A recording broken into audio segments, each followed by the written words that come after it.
the man who coached the Socceroos for 4 years before making a sudden exit after securing qualification for this World Cup, must have felt a mix of emotions as we fell to another gut-wrenching defeat.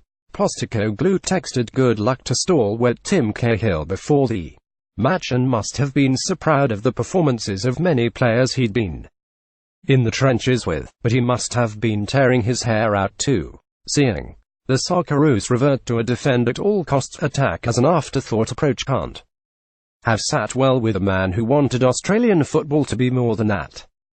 As well as the players stuck to the task against a world-class French team, you're not winning many games when the stat sheet reads just one shot on target. Haven't we been here before? 12 years ago the Socceroos produced a similar performance in Germany, comfortably marshalling an Italian team that would win the tournament for most of the round of 16 match and enjoying a strong share of possession but also failing to be incisive in attack. That approach opened the door for heartbreak and, in what's becoming too familiar a situation for Aussie fans, heartbreak came rushing through in a 1-0 defeat.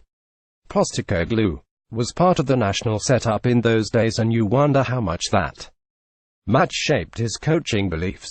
Everything he did from that point, revolutionizing the A-League, with Brisbane Roar with an attack-minded approach and imploring the FFA and everyone else associated with the game to dream big and start planning to win a World Cup, not just compete in one, suggested he saw shortcomings in the way Guus Hiddink tackled the Italians that day. If he did, he wasn't the only one. Former Socceroos stan Lazaridis was rooted to the bench in Kaiserslautern and recently revealed his frustration at Hiddink only making one substitution in the game, despite Marco Materazzi's 50th-minute red card against Italy.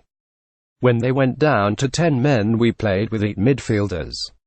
Lazaridis told Neos Cosmos earlier this month, if Guus could have been a bit braver and put myself on or put on another striker, would really have gone for it, especially as at that time Italy were playing really narrow.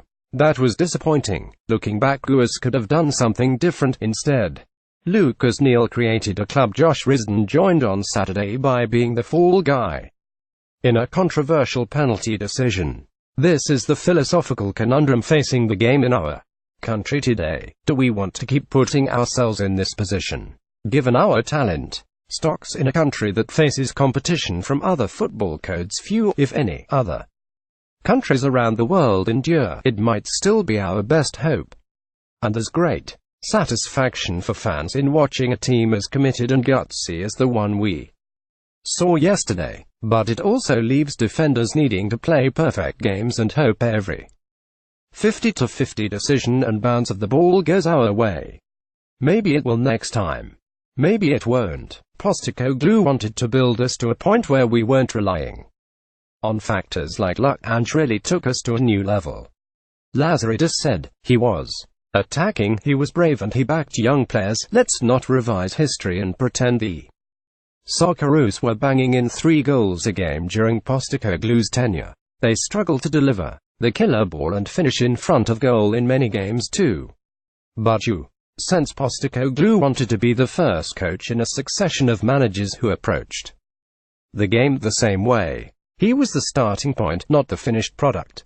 Now, coaching in Japan, Postecoglou touched on all these issues in a candid interview with The Guardian earlier this month. It really should have been what he said at the press conference where he revealed he was quitting. I had different thoughts on how we wanted us to play football and what road I wanted us to be on, he said.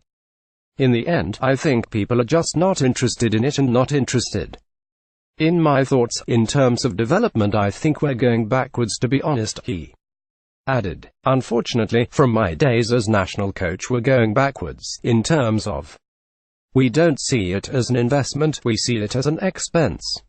We just have too short-term thinking. There just aren't enough people with a broader vision as to how we can make Australia a force in world football. At the moment, it's still about this World Cup or the next tournament, and eventually that will catch up with us. Socceroos winger Matthew Leckie was asked ahead of the France match whether Postecoglou or Van Marwijak's approach gave Australia the best chance of winning, and, as a player with his mind on the job, should branded it irrelevant, but it's not irrelevant for those in charge of the game, and must be continue to be pondered regardless of our results against Denmark and Peru.